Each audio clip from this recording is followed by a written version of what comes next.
힐링 가족 여러분 안녕하세요. 이번 시간에는 좋은 뉴스 내용이 있어서 같이 함께 공유해 볼까 해요. 얼마 전 영상들에서 언급했듯이 인류의 질병 중에 가장 많은 질병인 암에 대해서 자주 말씀드리잖아요. 이 암 생존자 영양과 신체 활동에 대한 지침이라는 내용이 있더라고요. 기사 내용이 아주 좋은 것 같아서 같이 한번 공유를 해볼까 해요. 암 환자분들은 식생활뿐만 아니라 운동, 그리고 영양, 규칙적인 생활 습관과 심지어는 잠자는 시간까지 잘 컨트롤을 하셔야 건강을 오래 유지하실 수가 있는데요. 건강한 일반 사람들보다 암 환자분들은 아무래도 면역력이나 이런 몸에 대한 밸런스가 많이 떨어져 있기 때문에 더 많이 신경을 쓰셔야 합니다. 자, 그러면 미국 암학회의 2022년 암 생존자를 위한 영양, 신체 활동 지침을 최근 발표한 걸 말씀드릴게요. 앞서서 마지막 지침은 10년 전인 2012년에 발표됐대요. 보통 10년 주기로 발표를 하는 것 같아요. 이 전문가위원회는 이후 발표된 각종 연구 결과를 검토한 뒤에 이번에 새로운 지침을 발표했다고 합니다. 미국 암학회는 건강한 식단과 규칙적인 운동이 암 생존자의 장기적인 건강에 매우 중요하다고 강조했습니다. 이 학회의 최고 환자 책임자인 아리프 카말 박사는 장기 암 생존과 건강한 식단 및 규칙적인 운동의 관련성은 최근 몇 년 동안 훨씬 더 분명해졌다고 말했어요. 그는 또 모든 암 생존자가 잘 먹고 활동하는 능력에 방해가 되는 증상들 또는 부작용을 겪는 경우 의료진과 협력해서 개인 맞춤형 프로그램을 개발하길 권한다고 말했습니다. 미국의 암 생존율은 현재 68% 정도이고 미국 전역에 1690만 명의 암 환자가 생존해 있다고 합니다. 자, 그럼 2022년 암 생존자를 위한 영양, 신체 활동 지침의 내용을 말씀드릴게요. 잘 들어보세요. 첫째, 비만을 피하고 식이요법과 운동을 통해 근육량을 유지하거나 늘린다. 두 번째, 암의 유형, 환자의 건강, 치료의 유형과 증상, 부작용 등을 고려해서 규칙적인 신체 활동을 한다. 자, 세 번째, 영양 요구 사항을 충족하고 만성 질환을 예방을 위한 권장 사항과 일치하는 건강 식단을 따른다. 네 번째, 새로운 암의 위험을 줄이려면 암 예방을 위한 미국 암학회의 지침에 일반적인 식단과 운동 조언을 따른다. 자, 지금 첫 번째와 두 번째의 이 지침 같은 얘기죠? 운동, 몸을 신체 활동이라고 신체 활동을 하는 것을 되게 강조하고 있어요. 아마 그럴 거예요. 미국 같은 경우는 우리 한국보다 비만율이 훨씬 높아요. 그죠? 비만이 국민의 50% 이상이라고 알고 있어요. 아마 지금도 더하면 더했지 덜하진 않을 거예요. 아무래도 감자튀김이나 그런 이제 기름진 음식들이 주식이 되는 경우가 우리보다 훨씬 많기 때문에 그럴 거고 그만큼 많이 또 덜 움직이기도 하니까 그렇겠죠. 운동은 모든 신체의 건강의 가장 기본 요소 중 하나예요. 우리가 살아가면서 직업을 갖고 있잖아요. 그 직업에서 예를 들어서 하는 일이 몸을 많이 쓰는 일이다. 그런 거하고 운동은 또 다른 개념입니다. 일명 일하면서 생긴 근육을 왜 노가다 근육이라고 하잖아요. 이런 노가다 근육으로 만드는 그런 운동하고 그 다음에 내가 이제 일 끝나고 기분 좋게 가서 헬스장에서 운동을 한다든지 집에서 운동을 한다든지 공원에서 운동을 한다든지 이런 것들하고는 많이 달라요. 그렇기 때문에 우리가 일하면서 몸을 신체를 쓰는 시간 말고 하루에 1시간에서 2시간 정도 가벼운 운동도 좋으니까 걷기도 좋고요. 운동하는 시간을 꼭 가지셔야 합니다. 운동을 하게 되면 스트레스가 해소되고요. 그죠? 그리고 즐거운 생각을 하게 돼요. 운동하면서 막 스트레스 받는 일 생기고 누구 싫어하는 사람 생기고 돈 걱정하고 그런 것들 좀 없어질 거예요. 그죠? 이렇게 운동은 신체적인 건강뿐만 아니라 정신적인 건강도 잘 만들 수 있습니다. 우리 또 주식을 하면서 멘탈 관리 하잖아요. 운동도 정말 좋은 방법이에요. 그러니까 우리 힐링 가족 여러분, 하루에 최소 30분에서 1시간은 꼭 가볍게 운동을 하시길 바래요. 우리 모두 건강합시다. 자, 이렇게 미국 암학회에 따르면 신체 활동은 유방암, 결장암, 결장암이 대장암입니다. 그리고 전립선암 등 환자의 생존 가능성을 개선시킨다고 합니다. 또 비만은 유방암, 자궁내막암, 방광암 등 환자의 예후 악화에 관련이 있다고 해요. 그리고 육류, 고지방 유제품, 정제된 곡물, 감자튀김, 감미료, 디저트 등의 함유량이 많은 서구식 식단은 결장암, 유방암, 전립선암 등 생존자의 예후 악화에 관련이 있다고 합니다. 기름진 거 먹지 말란 소리예요. 정제된 곡물 뭐 이런 것들 다. 그리고 새 지침은 채소, 콩류, 과일, 통곡물 등의 함유량이 많은 식단과 붉은색의 육류, 가공육, 가당음료, 탄산음료 같은 거 말하는 거죠. 아니면 주스 같은 거, 또 고도의 가공식품, 정제된 곡물 제품 등의 함유량이 적은 식단을 권한다고 합니다. 자, 그리고 지중해식 식단은 전립선암 환자의 예후 개선과 관련이 있는 건강한 식단의 한 예입니다. 지중해식 식단이란 말 들어보셨나요?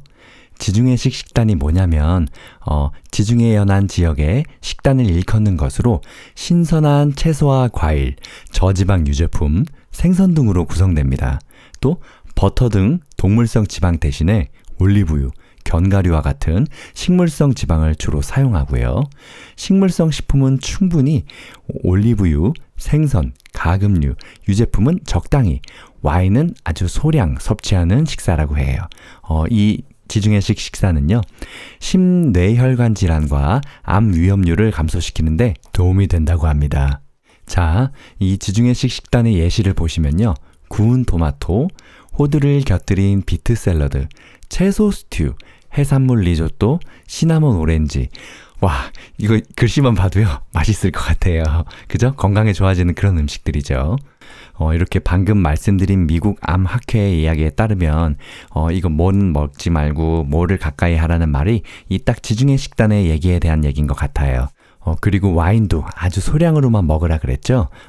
대부분의 암 진단 후에 알코올이 예후에 어떤 영향을 미치는지는 불분명하다고 합니다. 하지만 간암이나 후두암, 인두암, 두경부암의 발병 후에 알코올을 많이 섭취하면 모든 원인으로 인한 사망 위험이 더 높아진다고 해요.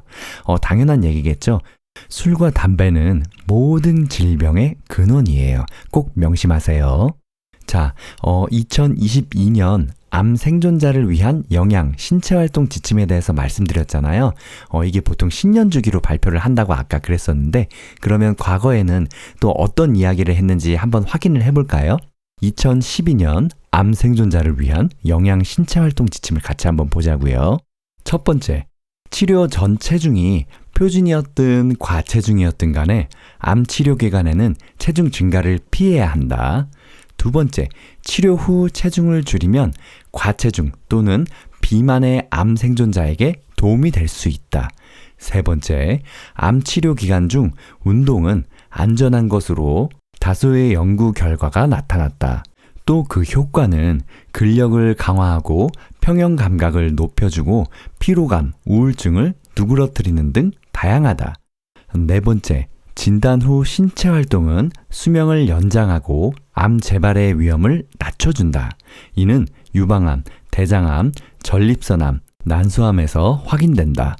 다섯 번째, 과일과 야채, 통곡물, 닭고기와 생선을 주로 섭취하고 정제된 곡물, 붉은색 육류, 가공 육류, 단 음식, 고지방 유제품, 감자튀김 등을 멀리해야 건강에 도움이 된다. 이는 주로 유방암의 영역에서 보고됐다. 여섯 번째, 비타민, 허브 등 기타 영양 보충제는 암 환자의 수명 연장에 효과가 없으며 오히려 수명을 단축시킬 수도 있다. 보충제를 사용하기 전에 주치의 등과 충분히 상담해야 한다. 자, 2012년 암 생존자를 위한 영양 신체활동 지침에 대해서 살펴봤는데요. 우리가 다 알고 있는 내용도 있지만 잘 몰랐던 내용도 있죠? 여기에서도 10년 전에서도 같은 이야기를 하고 있어요. 운동을 하고 체중을 이제 과체중 점점 늘어나지 않게, 특히 암 치료 기간에는 체중 증가를 절대 피하라고 합니다. 같은 얘기예요. 꼭 암 치료할 때뿐만 아니라 우리 평상시에서도 운동을 꾸준히, 그리고 식단 관리를 잘해서 살이 찌지 않게 건강 관리를 잘 하셔야 된다는 거죠. 그리고 운동을 함으로써 평행 감각을 높여주고 피로감을 줄어들고 우울증도 사그라지고, 그죠? 긍정적으로 변하는 정말 신기한 능력을 갖고 있어요. 운동은 이렇게 중요한 거예요. 식단도 또 당연히 잘 관리해야겠고요. 그리고 아까 마지막에 얘기했던 비타민이나 허브 같은 영양제는 암 환자 수명 연장에 효과가 없다고 얘기를 하고 있어요. 오히려 수명을 단축시킬 수도 있다고 말을 하고 있습니다. 우리 힐링 가족 여러분들 중에 그 영양제, 보충제나 이런 비타민 성애자 있으신가요? 저도 솔직히 비타민은 좀 많이 챙겨 먹기는 하는데, 비타민도요, 과하면 건강에 굉장히 독이 된다고 해요. 이 비타민에 대해서는 제가 다음에 한번 또 자세히 다루도록 하겠습니다. 자, 그럼 참고로 20년 전에 했던 이제 그 암 생존 환자를 위한 운동 영양 지침도 한번 볼까요? 2003년 거래요. 자, 첫 번째, 신체적인 활동은 말기 암 환자에게도 도움이 된다. 식욕을 돋우고 변비와 피로감을 덜어주기 때문이다. 두 번째, 과체중이면 암 재발 위험이 커지며 전체적인 생존 기간에도 영향을 미칠 수 있다. 세 번째, 표준 종합 비타민과 미네랄 보충제는 식사를 통해 섭취하기 어려운 영양소를 보충하는 데 도움이 된다. 자, 네 번째, 엽산이나 항산화제가 많이 들어있는 보충제는 암 치료에 해로울 수 있다. 다섯 번째, 채식이 건강에 도움이 될 수도 있지만 암 재발을 막는데 도움이 된다는 직접적인 증거는 없다. 채식을 하는 경우에는 적절한 영양 섭취가 이루어지도록 신경을 써야 한다. 마지막 여섯 번째, 술은 긍정적인 효과가 있지만 부정적 효과도 있다. 술은 심장병 위험을 낮추지만 새로운 암을 유발할 위험도 있다. 자, 이렇게 2003년 거까지 살펴봤는데요. 옛날의 지침들하고 이 점점 바뀌는 지침들이 뭔가 조금씩은 결이 좀 달라지는 느낌이 있네요. 그렇죠? 정리를 해보자면, 첫째, 운동을 열심히 하고, 그리고 꾸준히 이제 자주 항상 잊지 말고 하시고, 그 다음에 기름진 음식들, 그리고 가공 육류나 이제 정제가 많이 된 것들은 피하고, 채소나 야채, 과일 같은 거, 생선류, 건강한 식단을, 지중해식 식단 아까 말씀드렸었죠? 그런 것들 드시고, 술, 담배는 당연히 멀리하고, 또 비타민이나 이런 것도 우리가 섭취를 안 하는 것보다는 그래도 하는 게 좋아요. 다만 이제 우리가 먹는 식단에 없는 비타민 위주로 아주 조금씩 섭취를 하시면 좋을 것 같아요. 이 스트레스는 우리 모든 연령층이 다 똑같아요. 뭐든지 작은 스트레스든 큰 스트레스든 안 받는 게 좋습니다. 그러니까 늘 즐겁고 건강하게 사세요. 건강한 정신이 건강한 몸을 만드는 거예요. 그렇죠? 힐링 가족 여러분, 사랑합니다.